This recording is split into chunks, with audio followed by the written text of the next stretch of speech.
ఒకటి వచ్చింది. తర్వాత వచ్చేసి ఈ టీఎల్ఎం పేరు అక్షరాల నిధి సార్. మనం స్కూల్లో జనరల్గా స్టాఫ్ తక్కువ ఉన్నప్పుడు ఒక ఇద్దరు టీచర్లు ఉండి 5 టీచర్లు ఉన్న దగ్గర మనం ఎక్కువ క్లాస్ టీచ్ చేయవలసి వచ్చినప్పుడు ఈ టీఎల్ఎం ఉపయోగించవచ్చు సార్. ఫస్ట్ క్లాస్లో అయితే అక్షరాలతోటి వర్ణమాల మొత్తం నేర్పించవచ్చు. మనం ఈ అక్షరాలను గుర్తించడం, తీసి మళ్ళీ అక్కడే పేస్ట్ చేయించడం జరుగుతుంది. అదేవిధంగా సార్ ఈ గుణితాలు సార్, ఈ అక్షరాలన్నీ గజిబిజిగా చేసేసి మనము పిల్లల్ని కొంచెం యాక్టివ్ స్టూడెంట్స్ని ఈ తలకట్టు, దీర్ఘం, గురి అక్షరాలు ఎక్కడెక్కడ ఉన్నాయో అందులో ఈ కి అనే అక్షరం ఉంది, ఇక్కడ ఉందనుకోండి సార్, ఇది తీసుకొచ్చి గుడి ఉన్న ఇందులో గ్లాసులో ఉంచడం. దీన్ని ఎలా చదవాలో కూడా వాడు కన్ఫ్యూజ్ అయినప్పుడు పిల్లవాడు ఇక్కడ గుడి ఈలాగా పలుకుతుంది కాబట్టి దీనికి ఇలాగ మిగతా అక్షరాలను బాగా చదివించినట్లయితే పిల్లవాడికి బాగా వచ్చే అవకాశం ఉంది. కొంచెం 5th స్టాండర్డ్కి వచ్చేసరికి సార్ పిల్లల్ని సరైన వాక్యాలు తయారు చేయడం అనేది వస్తుంది. మేము ఆట ఆడుతాము, పిల్లవాడు మొత్తం అన్ని పదాలని చదివి సరైన వాక్యం తయారు చేయడం జరుగుతుంది సార్. తర్వాత ఈ ఒత్తులు సార్, ఇక్కడ ఒత్తులు సార్, దిత్వాక్షరాలు సార్. మా అనే అక్షరం చెప్పినట్లయితే పిల్లవాడు మా ఒత్తు ఎక్కడ వస్తుందో ఆ మా ఒత్తుని అనేది సెట్ చేస్తారు సార్. ఎక్కడ మా ఒత్తు ఉంటే అక్కడ తీసుకొచ్చి సెట్ చేయడం జరుగుతుంది.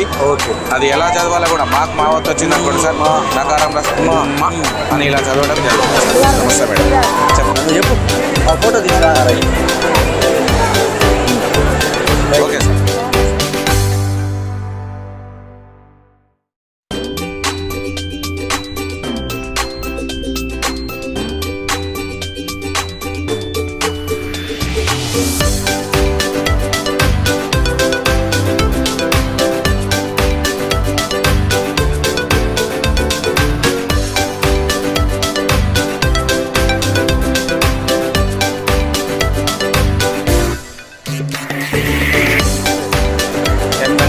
GPS బ్రాహ్మణవాడు. ఈ 3D షేప్స్ మనకు ఏంటంటే షేప్ వస్తుంది మంచి. అవునవును, ఆ 3D షేప్స్ మన అవగాహన కలిగించడం కోసం ఇవన్నీ క్యూబ్ తర్వాత దీంతో edges, corners, net form forms ఇవన్నీ తెలుస్తాయి అన్నమాట. తర్వాత ఇది ప్రిజం, ట్రయాంగులర్ ప్రిజం. తర్వాత ఇది పిరమిడ్. దీనేమో కోన్ వస్తుంది. దీని నుంచి సిలిండర్ వస్తుంది.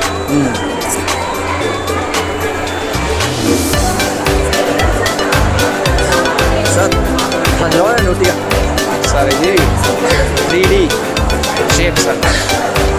దీని నుంచి సైడ్స్, కార్నర్స్, ఎడ్జెస్ ఇవన్నీ తెలుస్తుంటాయి అన్నమాట. ఇది నెట్ ఫామ్ కూడా తెలుస్తుంది. ఓకే,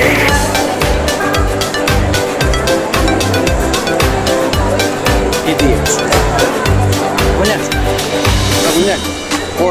కోన్ వస్తుంది. Just forms shape, net form అన్నట్టు. సిలిండర్ ఎట్లా ఏం కాదు, సిలిండర్ వస్తుంది. లేదు సార్, ఓన్లీ బ్రాహ్మణ సార్.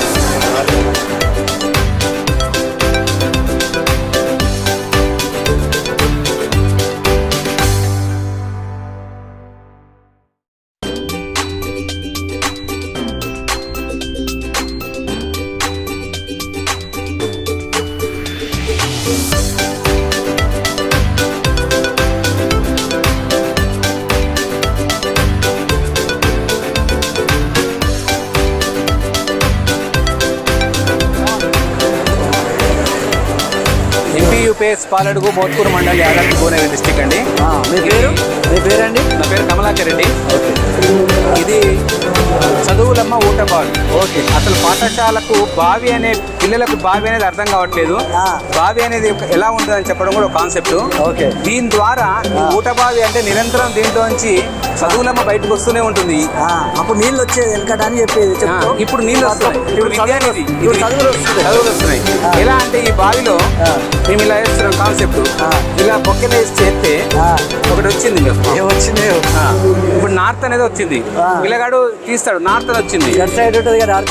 నార్త్ అనేది ఏం చేయాలంటే ఇండియా మ్యాప్ ఎక్కడ ఉంది అనేది పెట్టాలి. కాన్సెప్ట్ చూపించాలి. నార్త్ అనేది ఇండియా మ్యాప్ ఇలా ఉంటుంది కాబట్టి ఇక్కడ పెట్టేస్తాడు నార్త్. ఈ విధంగా నెక్స్ట్ ఇంకోటి తీస్తాడు, ఇంకోటి తీస్తాడు. ఇప్పుడు ఏమొచ్చింది, అరే ఇండియన్ ఓషన్ వచ్చింది. ఇండియన్ ఓషన్ ఎక్కడ ఉంటుంది, ఇండియన్ ఓషన్ ఇది సౌత్ లో ఉంటుంది అని చెప్పి ఇలా పెట్టేస్తాడు. ఈ విధంగా బౌండరీస్ ఆఫ్ ఇండియా మొత్తం పేర్ చేస్తాడు. అంటే ఇటు నాలుగు డైరెక్షన్లు కానీ ఆ 4 డైరెక్షన్ల ప్లేసులు కానీ కూడా చెప్తాడు. నాట్ ఓన్లీ ఈవిఎస్, మేము అన్ని subjects. For example food, junk food ఉంది, ఇక్కడ హెల్దీ ఫుడ్ ఉంది. ఇక్కడ బోర్డు పెట్టేస్తాము, జంక్ ఫుడ్ హెల్దీ ఫుడ్ బావిలో వేస్తాము. బావిలో చేస్తా ఉంటే ఏ ఐటమ్ వస్తే అది జంక్ ఫుడ్డా హెల్దీ ఫుడ్ అనేది క్లాసిఫై చేస్తాడు. తర్వాత ప్లేసెస్ ఆఫ్ పబ్లిక్ ప్లేసెస్ అంటే ఇవి అందులో మన గవర్నమెంట్ ఆఫీసులు, కలెక్టరేట్ ఇవన్నీ ఉంటాయి. తర్వాత ఎనిమల్స్ అండ్ సౌండ్, ఎనిమల్ బొమ్మ ఉంటుంది, అది ఇచ్చే సౌండ్ పేరు ఉంటుంది. ఈ రెండింటి మ్యాచ్ చేస్తాడు. తెలుగుకి వచ్చేస్తే సర్వనామం చెప్తున్నాం ఇక్కడ మేము, భాషా భాగాలు. ఇది విటమిన్స్, ఈవిఎస్. తర్వాత opposite meanings English, parts with English. అలాగే కాకుండా ఇక్కడ హ్యూమన్ బాడీ పార్ట్స్ అని, తర్వాత టైప్స్ ఆఫ్ హౌసెస్ అని, తర్వాత నెంబర్స్, మ్యాథ్స్ లో వచ్చేసి నెంబర్స్, తర్వాత మ్యాథమెటికల్ సింబల్స్, తర్వాత సరళ పదాలు తెలుగులో, తర్వాత బేసిక్ మ్యాథ్స్ లో 4 కాన్సెప్ట్స్, చిత్రలేఖన ప్రక్రియలు. ఈ విధంగా ప్రతి కాన్సెప్ట్ కూడా మనం ఇందులో చెప్పొచ్చుకోవాలి. అంటే ఇది ఒక ఈవీఎస్కే కాకుండా అన్నిటి కూడా సులభతరంగా విద్యార్థులు ఈజీగా ఆడుకోవడానికి, ఆడుకుంటూ పాడుకుంటూ చదువు నేర్చుకోవడానికి ఉంటుంది. ఫస్ట్ బావి ఎలా ఉంటుంది అనేది ఫస్ట్ కాన్సెప్ట్. వెనకటికి బావులు ఉండేది, ఇప్పుడు లేవు. ఇప్పుడు అన్ని బోర్లు. ఈ విధంగా బావి ఉంటుంది, బావికి ఇలా గిరక ఉంటుంది, ఇలా చేదు బొక్కెన ఉంటుంది, ఇలా చేదుకోవాలి, ఇలా ఉంటుంది అని అన్ని కూడా చెప్తున్నామట. అంటే ఈ ప్రతి ఒక్కరు అంటే మన పాతకాలంలో ఉన్నటువంటి సంస్కృతితో పాటు ఈ సంస్కృతిని ఇప్పుడు ఈ విధంగా ఉపయోగిస్తున్నాం. Excellent, thank you.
ఓకే